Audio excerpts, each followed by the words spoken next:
Honorable Speaker, I was calling the Honorable CS to seek clarification. So I wanted to seek clarification from the CS to tell me what are the guidelines for one to be recruited. Somebody who is successful, he has already reported and is being chased away. I wanted it to secure that slot so that my constituents do not lose it as a representative of the people of Testicles. Mr. Speaker. Oh, yes, what's your point of order? Okay, Mary. It was very sad indeed. And my constituent lost that slot because I could not get the CS to clarify. We hear you.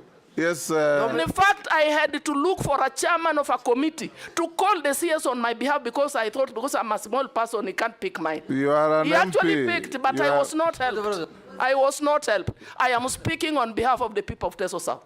Good. But you are vetting him on behalf of Kenyans. Yes. Yes, on behalf of Kenyans. Yes. And it did not only happen to Testicles South. Many Kenyans were returned from the training camp. And we are told those slots were sold again to some waiting rich guys with 1,700,000. It cannot continue. And we made it very clear to the CS nominee for defense that it should not repeat itself next time. Yes, Junet. Mr. Speaker, I want to sympathize with my colleague. And that issue has been rampant, people complaining. But the only thing I'm wondering with is if the CS of Defense by then could do measurement of testicles. It's what I don't know. That's what I don't know. Mr. Speaker, let me, because Mr. Speaker, let me make it very clear. Yes. That the grounds given for the rejection of that recruit from Testicles South is valid. Next year, if such a person comes, he will not be recruited into the Kenya Defense Force. Mr. Speaker, Kenya Defense Forces recruitment is different from the recruitment of the police.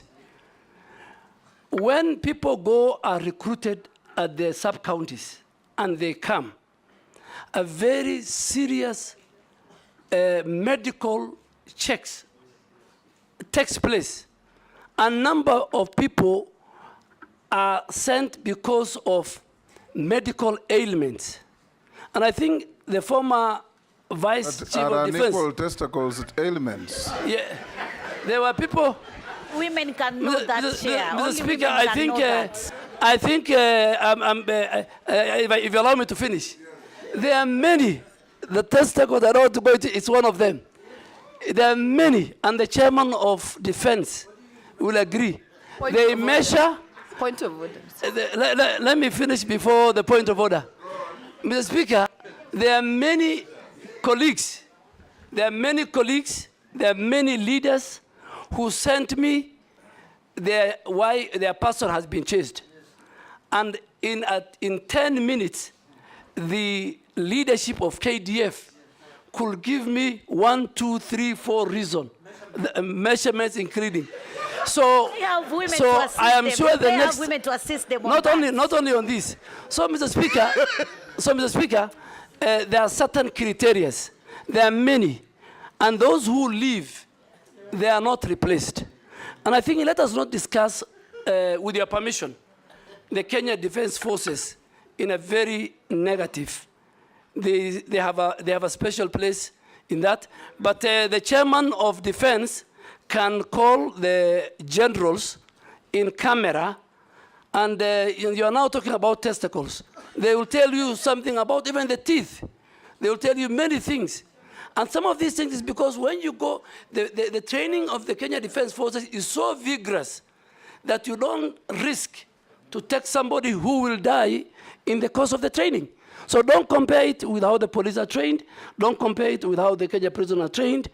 But I am sure the information, the reasons why many, including my sister, Mheshimiwa Mary Emase.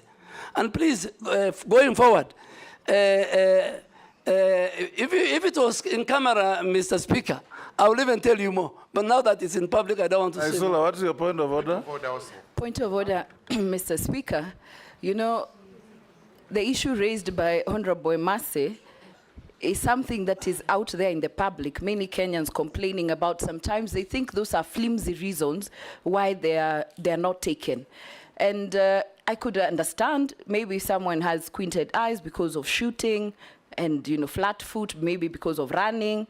I'm really wondering why, if what work Testicles would really have to do with joining the disciplined forces. So I don't think we should belabor, but don't take it lightly that there are Kenyans who are raising concerns on the reasons why they are not taken to disciplined forces.